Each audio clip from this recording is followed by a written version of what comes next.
Mais uma vez, muito bom dia a todos. Que a graça e a paz do nosso Senhor esteja com todos vocês. Abram Colossenses, capítulo 1. Se você achou, então deixe marcado Colossenses, capítulo 1. E vá comigo até Lucas, capítulo 8. Lucas 8, Colossenses 1, Lucas 8. Lucas 8, todo mundo achou? Amém. Versículo 25, diz assim: Então lhes perguntou: Onde está a vossa fé? Atemorizados, eles se admiraram e diziam uns aos outros: Quem é este que dá ordem até aos ventos e à água? E eles lhe obedecem. Volte para Colossenses capítulo 1, feche seus olhos e vamos orar. Amado Deus, mais uma vez nós conversamos e rogamos ao Senhor. E dessa vez rogamos pela Tua misericórdia sobre as nossas vidas. Pedimos que o Senhor abra o nosso coração, o nosso entendimento para a Tua palavra. Não permite, Senhor, que saiamos daqui sem compreendê-la e, principalmente, Senhor, ao compreendê-la, que possamos sair daqui para colocá-la em prática. Em nome de Jesus, prepara o coração de todos nós, como um terreno é preparado para a semente. Que os nossos corações sejam férteis para a semente da Tua palavra e que ela germine em cada coração aqui nessa manhã. Em nome de Jesus, assim oramos, te bendizemos, hoje e sempre. Amém, Senhor. A palavra dos discípulos, ou a pergunta que os discípulos fizeram, é uma pergunta muito importante. Jesus estava no começo do seu ministério, e ali ele já tinha curado algumas pessoas, ele já tinha expulsado demônios, ele já tinha feito a pesca maravilhosa. Só que agora, os discípulos estavam vendo algo totalmente diferente de tudo que já tinha acontecido. De qualquer coisa que qualquer pessoa pudesse já ter feito aqui nessa terra. Alguém que estava dando ordens às forças da natureza. Alguém que estava dizendo: olha, vento, te acalma, e o vento parava. Alguém que dizia à água: olha, acaba com essas ondas, e a água ficava tranquila. Então, o texto que nós lemos diz que aquilo atemorizou. Ao ver aquela situação, os discípulos ficaram amedrontados. Quem é esse? Quem é esse que comanda os ventos? Quem é esse que dá ordem às águas? E elas lhe obedecem. Porque não é somente dar ordem, né? Porque qualquer um de nós poderia dizer: vento, para. A gente está dando uma ordem. Mas isso não quer dizer que ele vai obedecer. Mas Jesus dava a ordem e eles obedeciam. Então essa é a pergunta dos discípulos: quem é este? Quem é esse que os ventos e as águas lhe obedecem?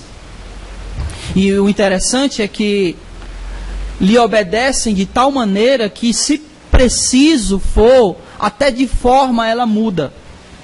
Até a composição química da água mudou. Porque ela foi de H2O para vinho. Tal era a autoridade daquele que estava dando a ordem. Então quem é esse? Que até o vento e o mar, até o vento e a água lhe obedecem. Sabe, meus irmãos, nós temos um projeto de evangelismo aqui nessa congregação, amém? Todo mundo está ciente disso? E esse projeto nós iremos entrar com todo vapor, com toda a força, para o ano de 2019. Será a nossa maior luta do ano que vem será esse projeto de evangelismo. A grande questão que eu queria que nós pensássemos hoje, nessa manhã, é: qual é o Jesus que eu quero levar para as pessoas? Que Jesus eu estou querendo anunciar? Quem é esse que eu vou falar sobre ele? O que eu queria que nós pudéssemos pensar é se nós, de fato, conhecemos Jesus. Tal qual a pergunta dos discípulos: quem é esse? Será que a gente de fato tem conhecido esse Jesus que comanda os ventos, que comanda a água, que dá ordens às forças da natureza e as forças da natureza lhe obedecem? Será que nós conhecemos esse Jesus de fato? Ou será que o nosso conhecimento a respeito de Jesus se limita apenas no fato de nós ouvirmos falar alguma coisa a respeito dele? Será que a nossa compreensão, que o nosso entendimento e conhecimento a respeito da pessoa de Jesus é tão profundo, a ponto de eu sentir quase como se eu tivesse me encontrado com ele face a face? Será que o meu conhecimento de Jesus está assim? Ou será que não? Pensando sobre isso, nos vem a seguinte pergunta: quem é Jesus? E se eu perguntar isso para você, o que você me responderia? Quem é Jesus? Pode falar. Consolador. O que mais? Oi? O dono da vida. O que mais? Amor. O que mais? Salvador. O que mais? Razão. O que mais? O Filho do Deus vivo. Justiça. E é interessante porque a justiça de Jesus é diferente da nossa. A nossa justiça é toma lá, dá cá. A dele é toma, né, e recebe perdão. Essa é a justiça dele. Mas o que mais? O verbo da vida,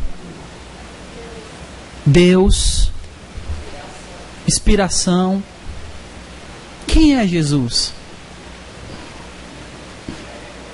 O Redentor. Jesus é tudo isso. Amém? Vocês creem assim como eu? E o que isso significa? Que diferença isso faz? Nós sabemos que Ele é tudo isso que vocês falaram e muito mais. E vai além.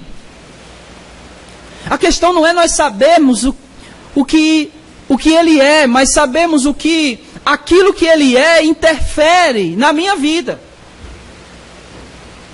O que é que Jesus, sendo Redentor, significa para mim? Interfere diretamente na minha vida. Ele ser Salvador, Ele ser Senhor, Ele ser Deus. O que isso significa para mim? Que diferença isso faz na sua vida? O fato de você saber que Jesus é Deus. Qual é a diferença que vai fazer na sua vida você saber que Ele é o Filho de Deus, o Cristo, o ungido, o prometido, o Redentor, o Senhor, a justiça, o amor?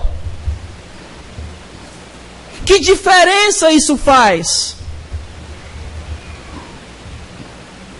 E saber o significado disso, a diferença disso, ou a diferença que isso faz na minha vida, é exatamente isso que é conhecer a Jesus. Conhecer a Jesus não é só saber sobre Ele. Conhecer a Jesus é quando aquilo que eu sei sobre Ele traz uma interferência verdadeira e real para a minha vida. Faz com que minha vida tenha um sentido a partir daquilo que eu conheço a respeito dele. Porque não se enganem. Na época de Jesus, muita gente conheceu a Jesus. Mas nem todos tiveram suas vidas transformadas. Porque quem Jesus era não interferiu na vida deles. Não significou nada para eles. Uma dessas pessoas, talvez, tenha sido Pilatos. Pilatos conheceu a Jesus? Sim ou não? Que diferença isso fez na vida de Pilatos? O rei Herodes, a quem Pilatos manda Jesus quando Jesus vai preso, ele diz: olha, essa aqui é a jurisdição de Herodes, e manda Jesus para Herodes, e Herodes vai lá, querendo conhecer aquele que era o rei dos judeus, e ele se depara com aquela pessoa, sabe, toda ferida, machucada, ensanguentada, suja, e Herodes olha e diz: se é esse o rei dos judeus? E ele conheceu Jesus, mas que diferença isso fez na vida do rei Herodes? Absolutamente nada. Então, meus amados, é sobre isso que eu gostaria de falar com vocês aqui na carta de Colossenses. Porque Paulo vai mostrar quem Jesus é. Não apenas quem Ele é, mas aquilo que Ele fez. E qual a diferença e resultado isso traz para nós, como servos desse Jesus que é o nosso Senhor.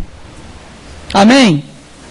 Para a gente entender melhor aqui, Paulo está combatendo uma heresia chamada heresia de Colossos. E essa heresia, ela tinha 4 pontos aqui, bem rapidinho: gnosticismo, legalismo, misticismo e asceticismo. Eram 4 coisas que juntas formavam a heresia de Colossos. E, no geral, essa heresia, ela praticamente excluía a pessoa de Jesus. Porque o asceticismo, por exemplo, era uma filosofia de que se você se abstesse de tudo aquilo que te traz prazer físico, se você manter seu corpo puro, você poderia alcançar a Deus. Isso significava dizer que se eu conseguisse atingir a Deus através disso, eu não preciso de Jesus. Então Paulo está corrigindo isso. Ele está trazendo Jesus que estava sendo colocado para as partes periféricas. Ele está trazendo Jesus para o centro. E não apenas trazendo Jesus para o centro, mas dizendo que Jesus é suficiente. Jesus, ele é o centro e é aquilo que é suficiente para nós chegarmos a Deus. Então Paulo vai tratar disso. E aqui no capítulo 1, Paulo faz 2 coisas. A primeira, do versículo 9 ao 11, ao 12, ele faz uma oração. E depois da oração, ele ensina a respeito de Jesus. Isso é uma coisa fantástica, que isso aqui é uma lição para todo líder, para todo pastor. Você precisa orar pela sua igreja, mas também precisa ensinar a sua igreja a respeito de Jesus. Não adianta só orar, assim como não adianta só ensinar. As 2 coisas precisam andar juntas. Eu quero primeiro que vocês notem, nós vamos ler os versículos 9 ao 12, que é a oração. E aí nós vamos trabalhar mesmo dos versículos 13 ao 23. Todo mundo está acompanhando, amém? Diz assim, versículo 9. Portanto, desde o dia em que soubemos disso, esse soubemos disso aqui, é o que ele diz no versículo 8. Ele também nos contou do amor que tens no Espírito. Então, ele está falando que Epáfras, é ele mesmo? Oi? Exatamente. Ele está falando que Epáfras trouxe notícias dos irmãos de Colossos a Paulo. E aí ele fala que quando ele contou essas notícias, aí versículo 9. Portanto, desde o dia que soubemos disso, nós também não cessamos de orar por vocês e pedir que sejais cheios de quê? Não, do conhecimento não. Só conhecimento? Do conhecimento completo. Do pleno conhecimento. Então ele está orando para que eles tenham um conhecimento completo.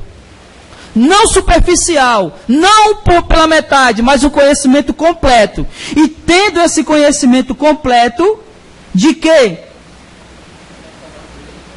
Da vontade de Deus. Em toda sabedoria e entendimento espiritual. Assim oramos para que possais viver de maneira digna do Senhor. Preste atenção aqui o que Paulo está dizendo. Eu oro para que vocês sejam cheios do pleno conhecimento de Deus, para que vocês possam viver de maneira digna. Como é que a gente vive de maneira digna? Conhecendo a Deus completamente, plenamente. É claro que completamente, plenamente seria impossível, mas dentro da possibilidade daquilo que nós podemos conhecer, nós precisamos conhecer a Deus, a Jesus, para que possamos viver de maneira digna. Versículo 10. Agradando-lhe em tudo, frutificando em toda boa obra e crescendo. Crescendo em quê? Crescendo em quê? No conhecimento. Preste atenção como isso é importante. Paulo está repetindo isso direto. Versículo 11. Fortalecidos com todo vigor, segundo o poder da sua glória, para que, com alegria, tenhais toda perseverança e paciência. A gente precisa conhecer a Deus plenamente, para que nós possamos viver de maneira digna e agradá-lo e frutificar e crescer no conhecimento, para que possamos, com alegria, viver com perseverança e paciência. Versículo 12. Dando graças ao Pai, que vos capacitou a participar da herança dos santos na luz. Essa é a oração de Paulo. Então ele está orando para que os irmãos conheçam a Jesus. E aí a pergunta continua. Quem é Jesus? Quem é Jesus? E aí agora Paulo vai começar a responder essa pergunta. Versículo 13. 13 e 14. Ele nos tirou do império, do domínio das trevas e nos transportou para o reino do Filho do seu amor, do seu amado, a quem temos a redenção, isto é, o perdão dos pecados. Preste atenção aqui. Ele nos tirou do império das trevas e nos transportou para o reino do Filho do seu amor. Geralmente, como é que nós entendemos esse versículo? Como é que a gente entende esse versículo? Ele nos tirou do império das trevas e nos transporta para o reino do Filho do seu amor. Como nós entendemos isso? Como é que a gente entende? Ele tirou e transportou.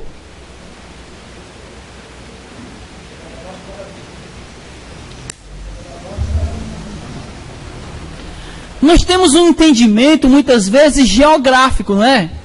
Olha, ele tirou do mundo e trouxe para a igreja. Não é isso que geralmente a gente pensa. Não é isso que a gente pensa quando a gente fala, Ele nos tirou do império das trevas e nos transportou para o reino do Filho do seu amado. Mas Ele não está falando de geografia. Não é de geografia que Paulo está tratando aqui. Porque se a ideia é tirar do mundo, onde é que a gente está? Aonde a gente está? A gente está em Marte? Sim ou não? A gente está aonde? No mundo. Mas ele está dizendo que ele nos transportou do império das trevas. A ideia aqui, irmãos, é o que Paulo está falando lá no capítulo 6, no capítulo 2 de Efésios. Quando ele diz que nós estávamos mortos nos nossos delitos e pecados, e nós fazíamos a vontade de quem? Da carne e dos pensamentos. Nós estávamos aprisionados. Nós estávamos presos aos nossos desejos, às nossas vontades. Nós temos a ideia de que ser livre é fazer tudo que a gente quer, não é verdade? Quando eu tenho a minha liberdade, eu faço tudo que eu quiser. Não! Eu só sou livre de verdade quando eu não sou preso às minhas vontades. Porque se eu faço tudo que eu quero, eu sou preso às minhas vontades, aos meus desejos, aos meus impulsos. Então Paulo está dizendo que nós somos libertos de toda a mentalidade que nós tínhamos. E essa mentalidade das trevas, mentalidade mundana, é disso que a gente é liberto. Da mentalidade onde nós, o eu, era o centro das coisas. Porque a heresia aqui dizia que se eu pudesse me descontaminar do mundo, eu me chegava a Deus. Então de quem é o mérito? Meu! Então Paulo está trazendo novamente Jesus para o centro. Ele está nos tirando de um império onde eu sou o centro de todas as coisas. Onde a vontade das coisas é minha. E está me trazendo para um reino onde o centro é Jesus. Onde a vontade é a dele e não mais a minha. Onde um reino onde eu não sou o rei nem o dono de mim mesmo. Ele está me tirando desse império. E olha a palavra que Paulo está usando aqui. Um império, um domínio, uma força. E ele usa isso aqui, essa palavra império, domínio, porque isso exatamente iria fazer com que os colossenses, entendessem do que Paulo estava tratando. Porque eles viviam debaixo do domínio de quem? Meu Deus, aula de história. Eles viviam debaixo do domínio do Império Romano. Então Paulo está dizendo, olha, ele vos tirou do império, mas não qualquer império, o império das trevas. E ele fez isso por quê? Porque você não consegue sair do domínio de um império sozinho. Porque o império exerce sobre você um domínio total, pleno. E somente uma força maior, superior a esse império é capaz de libertar você desse império. E foi isso que Deus fez. Ele te libertou disso. Então todos os teus pensamentos não são mais como você tinha antes. Todas as suas atitudes não são mais como você fazia antes. As suas atitudes eram do império das trevas. Agora você está no reino do Filho amado. E o que isso significa? E o que isso significa? Significa dizer que a ideia que você tinha de relacionamentos não é mais a sua ideia que tem que prevalecer, mas é a de Deus. Significa dizer que a ideia que você tinha de ser um profissional não é mais a sua ideia que vai prevalecer, mas é a de Deus. Significa dizer que a ideia que você tinha sobre qualquer coisa que seja não vai ser mais a sua ideia que vai prevalecer, mas a de Deus, porque a sua ideia era a ideia do império das trevas. Mas você não vive mais lá. Você agora está aonde? Em que reino? No reino de Jesus. E quando nós estamos no reino de Jesus, a vontade não é mais a nossa. A vontade é a dele. Porque não mais eu quem vivo, mas é Cristo que vive em mim. Vocês estão entendendo a diferença, irmãos? Não é só saber que eu fui transportado. É saber que esse transporte houve mudanças. Não geográficas, mas aqui e aqui. Que a minha ideia de casamento não é mais aquela que eu tinha antes. Deixa eu dar um exemplo claro. O cara era mundano e a ideia dele de casamento era a seguinte: era trabalhar a semana toda, chegar ao final de semana ele ir beber e chegar a beber e bater na mulher. Essa era a ideia dele de casamento. De que império é esse? Do reino do Filho do seu amor. É? É por isso que nós somos transportados. Isso é ser transportado. É essa diferença que tem que acontecer na vida de todos nós. De entender que nós não somos mais, não pertencemos mais ao império das trevas, mas ele nos transporta para o reino de Jesus. E o meu viver, que agora nós vivemos, é pela vontade de Deus, e não mais pela nossa. O conhecimento de Jesus, do que Ele quer para nós, é o que faz com que a gente viva de maneira diferente. Por exemplo, Ele está dizendo aqui, irmãos, preste atenção. Ele nos tira do império das trevas e nos coloca no império, no reino do Filho do amor de Jesus, do amor de Deus que é Jesus. Tudo bem, Ele nos tirou daqui e colocou aqui, nos tirou desse reino e colocou aqui. E o que eu faço aqui? Qual é a vontade dele para a minha vida aqui? Como eu tenho que viver aqui? Entende?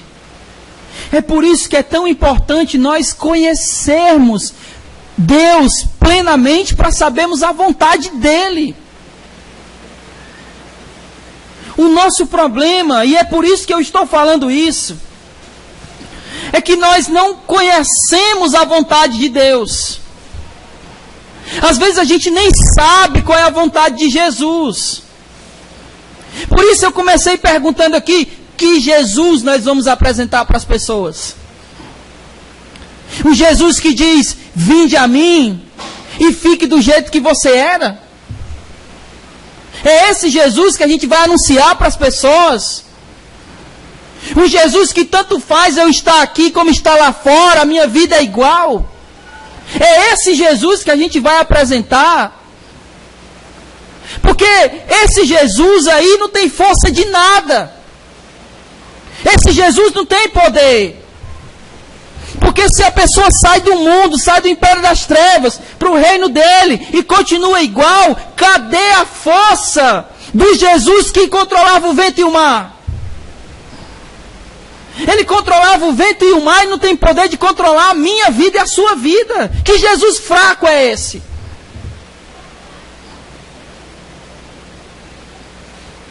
Que esse Jesus a gente vai apresentar para eles.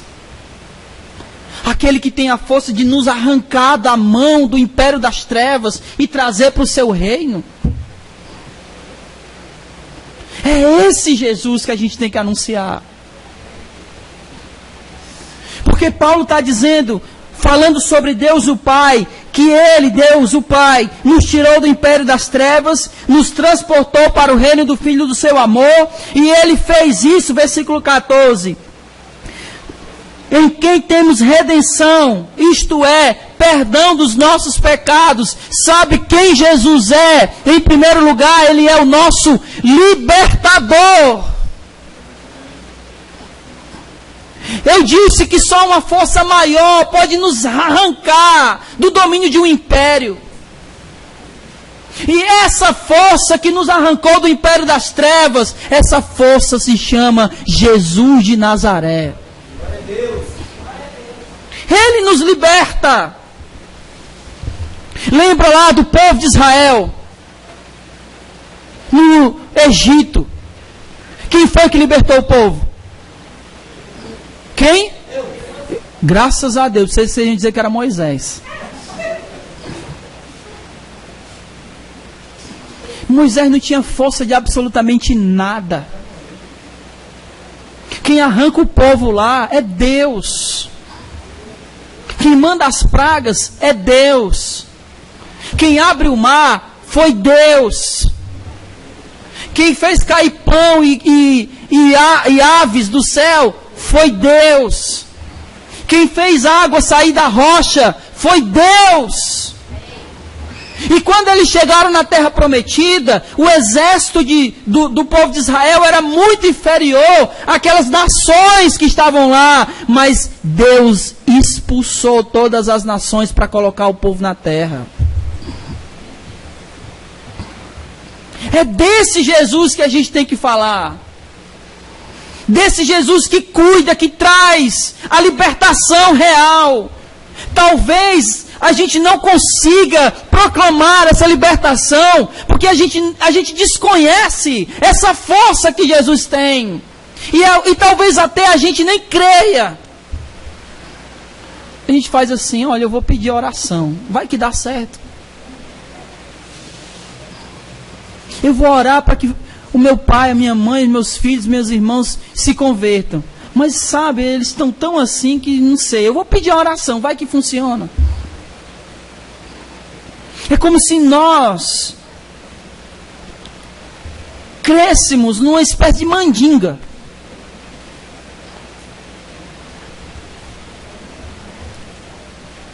Eu lembro que quando eu era menino, quando a gente perdia uma coisa, a gente pedia a um santo. Não sei se vocês lembram. Aí o que a gente fazia? A pergunta é, você acreditava nisso de verdade? Por que você fazia? Sabe por que você fazia? Você pensava assim, eu não acredito muito não, mas vai que dá certo. Às vezes eu penso que é assim que a gente crê em Jesus. Eu até sei, sabe assim, eu ouvi dizer que ele era poderoso, então eu vou pedir oração, vai que dá certo.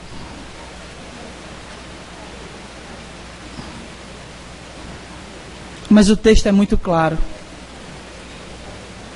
Em quem nós temos, preste atenção, versículo 14, em quem nós temos redenção, perdão dos nossos pecados. Ah, meu irmão. Jesus, certa vez, um aleijado, ele disse, perdoados estão os teus pecados. E aí os fariseus ficaram malucos e disseram, como é que pode? Só Deus pode perdoar pecados. Isso mesmo. É pelo sangue de Jesus que os nossos pecados são perdoados. Há poder no sangue. Ele é o nosso Redentor. Ele é a força que nos arrancou do império das trevas. Ele é a força que faz com que a nossa mente mude. Ele é a força que faz com que as nossas intenções egoístas, onde o nosso eu era o centro de tudo, Ele é a força que faz com que isso mude. Onde o centro não sou mais eu, mas agora é Jesus. E eu não vivo mais para mim, mas eu vivo para Ele em primeiro lugar, e para o meu próximo, e para o meu irmão. É interessante, Paulo, escrevendo aos Efésios, ele vai dizer o seguinte: aquele que roubava, não roube, mas para quê?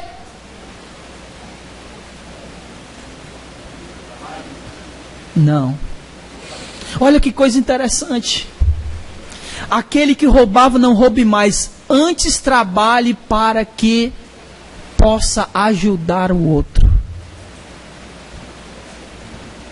O nosso trabalho é, em primeiro lugar, pensando em quem? No próximo. Não é aquele que roubava, não roube mais, trabalhe para que possa ter como se manter. Não, é para que possa ajudar o outro. Porque no reino do Filho do Amor, o centro não é mais a gente, o centro é Deus. E nós vivemos para Ele e para o outro. E a vontade de Deus é que a gente pense, primeiramente, nele, na vontade dEle.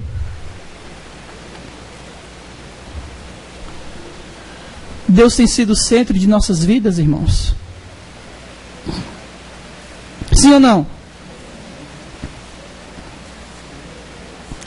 Será?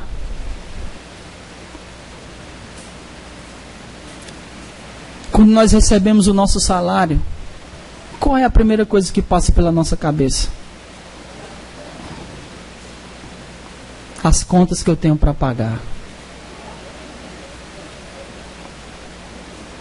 Ele é o centro de verdade?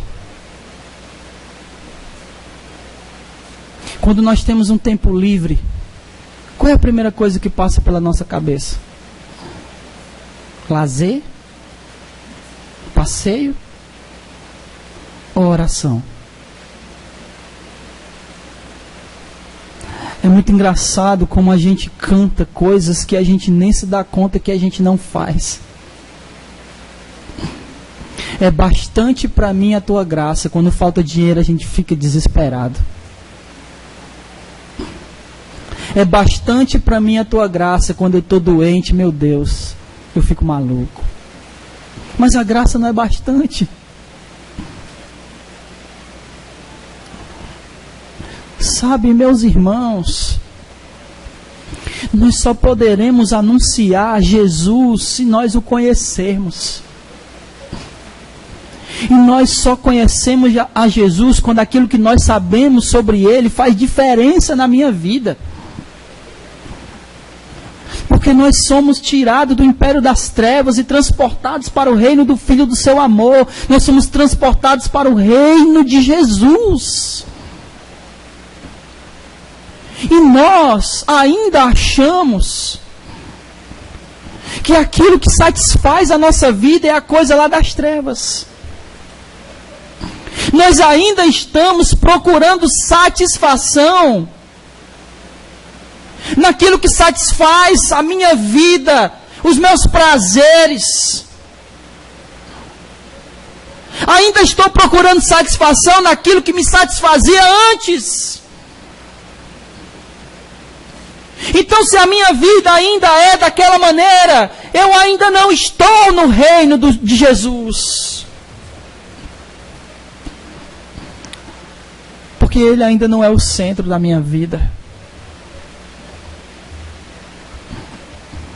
Eu gostaria que nós pudéssemos pensar sobre isso. Eu queria que todos nós pudéssemos pensar sobre isso. Eu não estou falando para vocês somente. Eu quero pensar junto com vocês. De que eu faço tão pouco por Jesus. Porque eu poderia fazer muito mais. Porque Ele poderia ser muito mais o centro da minha vida. Porque Ele fez por mim aquilo que eu não poderia fazer. Ele me arrancou do império das trevas. E me trouxe para a luz. Aquilo que nós não enxergávamos, porque estávamos nas trevas, agora estamos na luz de Jesus. Versículo 15. Ele é a imagem do Deus invisível, o primogênito sobre toda a criação. É engraçado que Tomé disse assim: Senhor, mostra-nos o Pai, isso já basta. Mas Jesus disse: há tanto tempo eu estou com vocês. Quem vê a mim, vê o Pai. Sabe, Paulo estava falando aqui que eles deveriam conhecer a vontade de Deus. E talvez a pergunta óbvia é: mas como é que eu vou saber a vontade de Deus se eu não conheço Deus? E aí Paulo está dizendo: vocês querem conhecer Deus? Conheçam Jesus, porque Ele é a imagem de Deus. E a ideia aqui, porque quando a palavra que é traduzida aqui, que é traduzida para a imagem, é uma palavra, não que ela esteja traduzida errada, ela está traduzida correta. Mas a ideia que nós temos de imagem é errado e não condiz com a ideia que Paulo está querendo expressar aqui. Porque quando nós falamos de imagem, nós pensamos em quê? Nós pensamos no espelho. E quando nós nos olhamos no espelho, o que é que nós estamos vendo? Mas aquilo é a gente? Sim ou não? Não! É só um reflexo. Eu estou aqui. O espelho reflete a minha imagem, mas o espelho, a imagem lá, não sou eu. Então a ideia que Paulo está colocando aqui não é essa. A ideia, quando ele diz que ele é a imagem, ele está dizendo que ele é o próprio Deus. Encarnado, refletido, mostrado.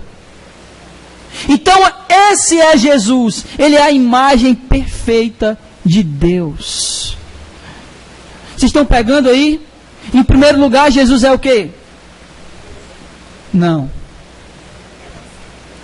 Ele nos libertou. Então ele é o nosso. Em segundo lugar, ele é a imagem de Deus. A imagem perfeita. E se eu quero conhecer a Deus, eu preciso olhar para Jesus. Se eu quero saber a vontade de Deus, eu preciso saber a vontade de Jesus. Amém? Vocês estão acordados? Está difícil? Guarda aí para o almoço. Versículo 16. Só um detalhe. No versículo 15 ele diz que ele é o primogênito de toda a criação. Isso não significa que Jesus foi criado. Ele está falando aqui da primogenitura, do direito de primogenitura. Então o primogênito ele tem direito à herança. Então quando ele está dizendo que ele é o primogênito de toda a criação, significa que ele é o herdeiro de toda a criação. Por quê? Versículo 16. Porque nele foram criadas todas as coisas, nos céus e na terra, as visíveis e as invisíveis, sejam tronos, sejam dominações, sejam principados, sejam poderes. Tudo foi criado por Ele e para Ele. Ele é Jesus, Ele é o Criador. Ele é o Criador. E o que isso significa? Que diferença isso faz? Que nós somos a criatura. E daí? Uma vez, eu lembro que... Eu não lembro o que era. Mas era alguma coisa que alguém tinha feito. E depois de fazer, ele quebrou. E aí alguém disse, mas tu quebrou isso aí que tu fez, ele daí, não era meu, não foi eu que fiz, eu faço o que eu quiser.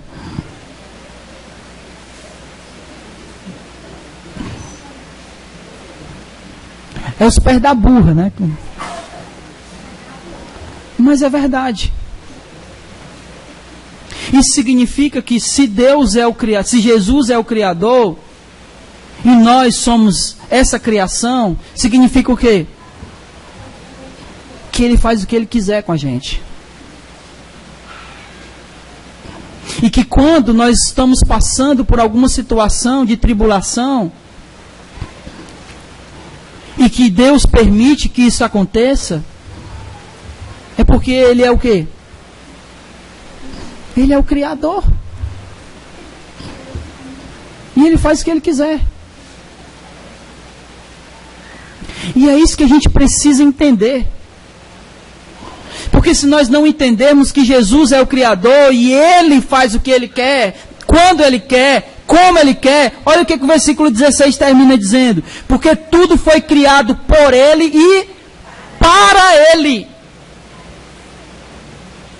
Então nós podemos anunciar um Jesus que está aqui para satisfazer os desejos e as vontades das pessoas, e não é esse o Jesus da Bíblia.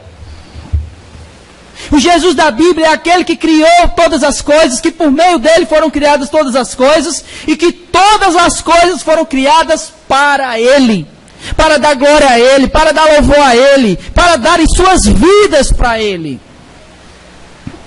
É nós que somos os servos, nós somos criados, é nós que devemos submissão a Ele. Por isso que a gente fala muito da questão do culto. Porque o culto não é para ser feito quando me bem entender, quando eu puder. O culto é nossa obrigação. Porque Ele é o Criador e nós somos a criatura. A vontade é a dele, nós apenas nos submetemos a ela. Porque nós fomos feitos por Ele e para Ele. É essa a diferença.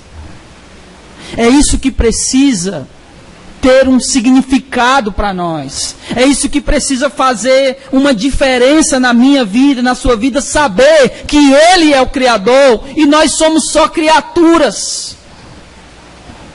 Porque quando a gente não entende isso, nós achamos que podemos viver a nossa vida da maneira que a gente quer, sem dar satisfação a Ele.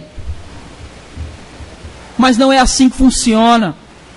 Porque não é a gente que é o Criador. O Criador é Ele. Se Ele nos criou, Ele pode nos jogar no inferno. Porque Ele tem esse direito. Você sabia disso? Não me satisfez. Inferno. Ah, Senhor! Foi eu que fiz.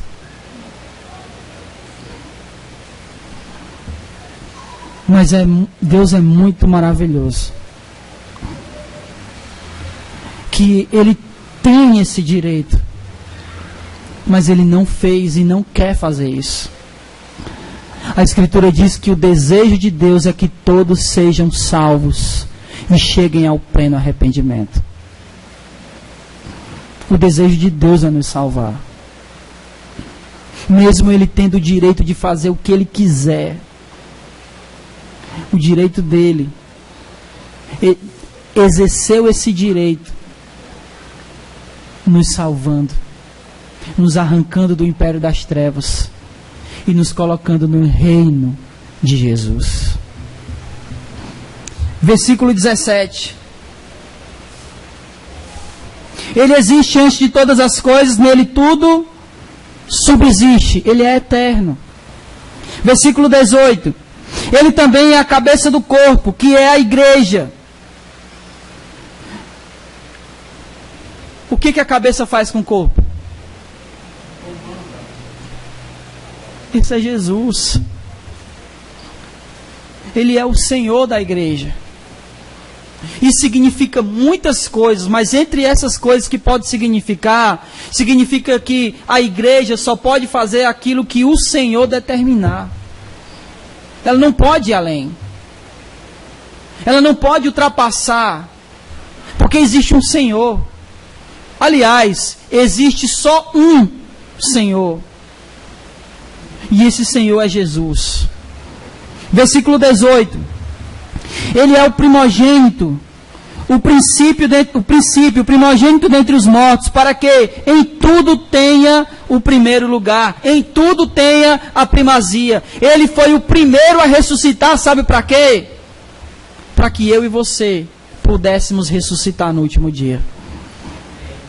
Ele foi o primeiro. Versículo 19. 19. Porque foi da vontade de Deus que nele habitasse toda plenitude. Olha que coisa legal. Lá no versículo 9, ele diz que nós temos que ter o pleno conhecimento de Deus. Não é isso que ele diz lá? O completo conhecimento de Deus. Aí ele diz o que no 19? Que em Jesus habita o quê? Toda a plenitude. Então, se eu quero ter o pleno conhecimento de Deus, eu vou para onde? Para quem habita toda a plenitude. Se eu quero conhecer a Deus, eu vou para Jesus. Versículo 20. E havendo feito paz pelo seu sangue,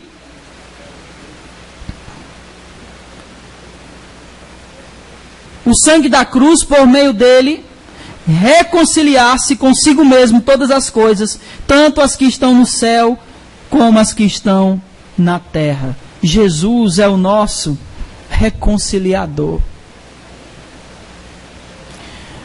Paulo, escrevendo aos Romanos, ele diz que nós éramos inimigos de Deus. Que nós estávamos em guerra, em rebelião contra Deus. Então Jesus é aquele que traz a paz. E ele faz isso através de quê? Do seu sangue. Deixa eu explicar aqui uma coisa.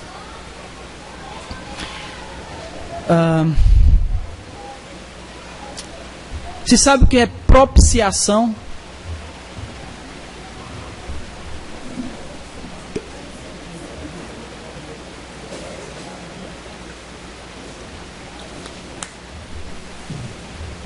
Deixa eu explicar.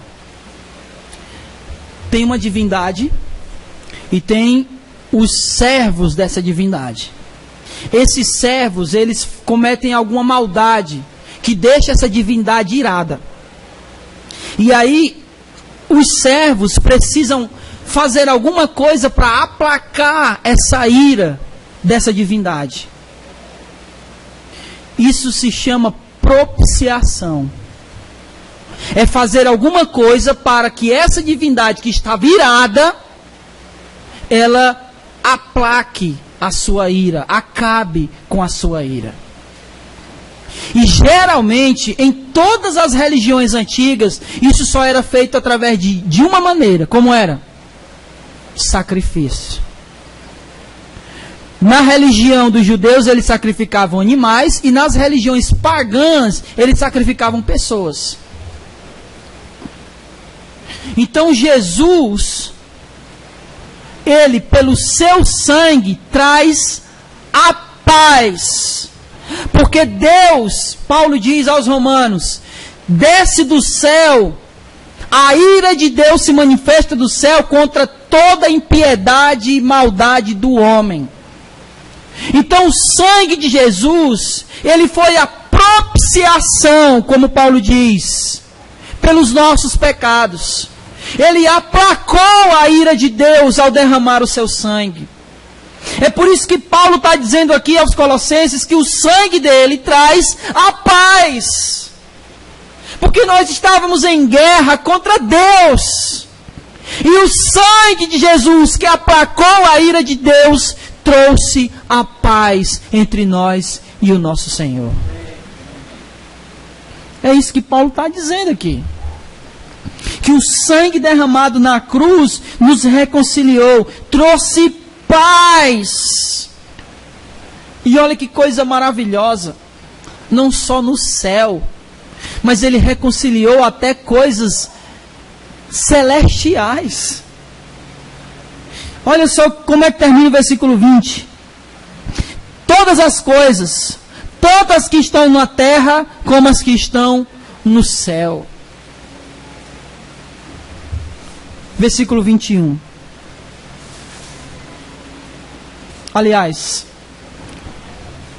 Jesus é o nosso reconciliador e é o único, preste bem atenção, o único mediador entre Deus e os homens. Assim como Paulo diz em Timóteo 2,5, só há um mediador entre Deus e os homens, Jesus Cristo, homem. O que isso significa? Que não precisa de ninguém te cobrindo espiritualmente, porque a nossa cobertura espiritual se chama Jesus de Nazaré. Ele é o nosso mediador. Eu não preciso de mais ninguém para me chegar a Deus. Versículo 21. A vós também, que no passado erais estrangeiros e inimigos no entendimento por causa das vossas obras más, agora ele vos reconciliou no corpo da sua carne. Olha que coisa maravilhosa. Por que ele está dizendo que ele nos reconcilia no corpo da carne? Porque a igreja é o que de Jesus? É o corpo. E ele, Jesus, é a cabeça. Eu acho isso fantástico, porque quando nós trabalhamos a ideia da trindade, nós vemos lá Deus, que sendo uma trindade, Pai, Filho e Espírito Santo. E essa trindade, ela tem uma harmonia, uma comunhão perfeita, onde Pai, Filho e Espírito são o mesmo Deus. Isso significa dizer que essa comunhão perfeita, onde Jesus está inserido, e se nós estamos em Jesus, Ele nos leva para dentro dessa comunhão com a trindade. Isso é maravilhoso, irmãos. Nós estamos dentro daquela comunhão perfeita de Pai, Filho e Espírito. Porque o Filho, nós estamos no Filho e o Filho está em nós. Nós fazemos parte do seu corpo. É a mesma ideia que João vai tratar lá no capítulo 15 de João, do Evangelho de João, da videira. Jesus é a videira e nós, os ramos. Os ramos que foram enxertados nessa videira. Os ramos que não faziam parte, mas agora são parte dessa videira. Aqueles que não eram, vós que no passado eram estrangeiros, agora Ele vos reconciliou no corpo da sua carne, pela morte, a fim de vos apresentar santos, inculpáveis e irrepreensíveis diante dEle. Meu irmão, esse é Jesus. Esse é Jesus. Jesus é o nosso libertador. É a imagem perfeita de Deus. Ele é o Criador, Ele é eterno, Ele é Senhor. Ele é o primeiro na ressurreição. Ele é a plenitude de todas as coisas. Ele é o reconciliador. E Ele é aquele que nos enxertou no seu próprio corpo. Esse é Jesus. Esse é Jesus. É esse Jesus que nós temos que apresentar para os de fora. É esse Jesus que nos libertou do império das trevas, que teve o poder de nos arrancar e nos trazer para a luz. É esse Jesus que nós servimos, porque acreditamos que Ele é o nosso Senhor, Criador, e Ele é a cabeça da igreja. É esse Jesus. Então, quando nós partimos para fora, para evangelizar, é esse Jesus que nós temos que apresentar. Não é um Jesus que está aqui submetendo a nós. onde nós dizemos, olha, eu quero isso e ele tem que fazer, porque afinal de contas, eu dou a minha oferta e o meu dízimo. Como eu vi outro dia, um desses líderes religiosos dizendo que Deus tinha a obrigação de nos abençoar, de nos prosperar, quando nós dávamos a oferta e o dízimo para Ele. Como se Deus precisasse de alguma coisa. Eu quero deixar bem claro aqui a nossa posição de servo. Deus não precisa da nossa adoração. Eu uma vez ouvi alguém dizendo, olha, Deus, Ele criou o homem porque Ele queria ser adorado. Deus não precisa disso. Primeiro, porque Ele tem os anjos. E segundo, porque Ele é uma trindade. Então na trindade, Pai, Filho e Espírito se louvam. Ele é completo em si mesmo. Então se Deus não precisa de nós para absolutamente nada, então por que Ele nos criou? Porque Ele quis. Porque Ele é o Deus. Porque Ele é o Criador. Porque Ele quis fazer um ser que vivesse para a sua glória. A grande questão, irmãos, é se nós estamos vivendo para a glória dEle. Se nós estamos vivendo, como Ele diz no versículo 10, de maneira digna do Senhor, agradando-lhe em tudo. É isso que a gente precisa meditar e pensar. Se nós conhecemos Jesus, de maneira que o nosso conhecimento a respeito dele traga alguma diferença para o meu viver. Se o meu conhecimento a respeito de Jesus muda o meu casamento, muda a minha vida profissional, muda tudo. Porque tem que mudar. E se não mudar, eu não conheço a Jesus. Eu só ouço falar dele.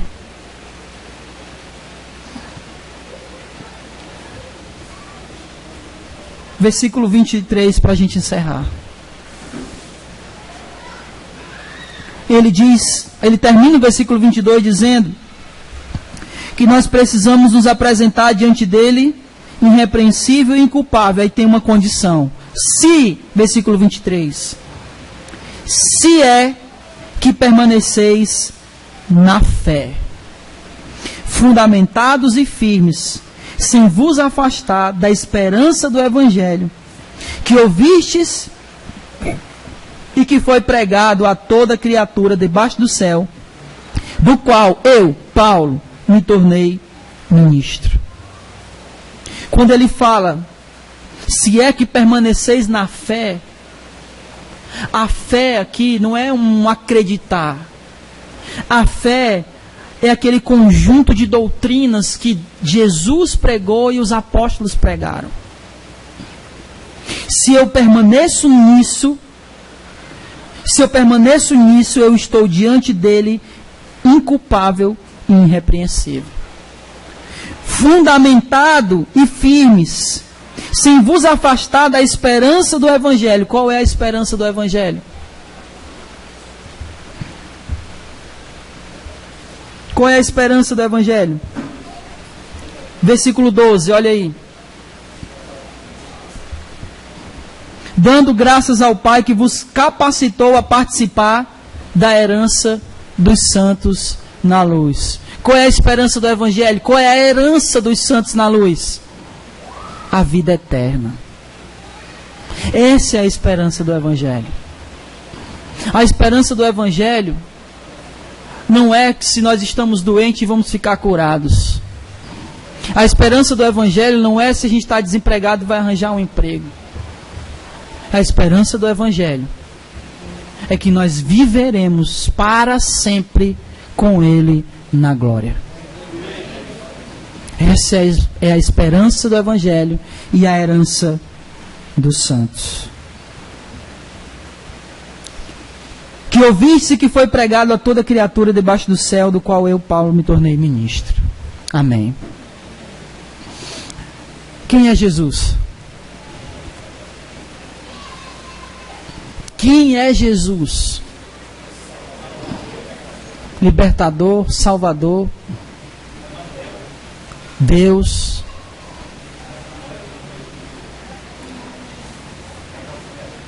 E o que isso significa? Que diferença isso faz na sua vida? Eu quero que você saia desse lugar com esse pensamento. Eu quero que você saia desse lugar com esse pensamento que eu vou dizer aqui agora. Eu conheço a Jesus? Você faz essa pergunta para você. Eu só vou conhecer a Jesus de verdade quando aquilo que eu sei sobre Ele fizer diferença na minha vida. Enquanto as outras coisas forem o centro da minha vida, eu ainda não conheço Jesus plenamente. Porque eu saí do império das trevas para o reino dele. E no reino dele, o centro é ele. Então, saia daqui com esse pensamento. Para que eu possa conhecer a Jesus, eu preciso de verdade que Ele seja o centro da minha vida. Eu preciso de verdade que esse conhecimento que eu tenho dEle interfira diretamente nas minhas ações, nos meus pensamentos, naquilo que eu falo, naquilo que eu digo. Em outras palavras, que aquilo que eu conheço de Jesus interfira naquilo que eu sou. Caso contrário, ainda não conhecemos Jesus. Amém? Você está disposto a conhecer Jesus? Ninguém está dizendo que é fácil. Nós só estamos dizendo que é a única maneira. É a única maneira. Ninguém conhece Jesus se não viver Jesus. E isso vale para vocês, isso vale para mim. Amém?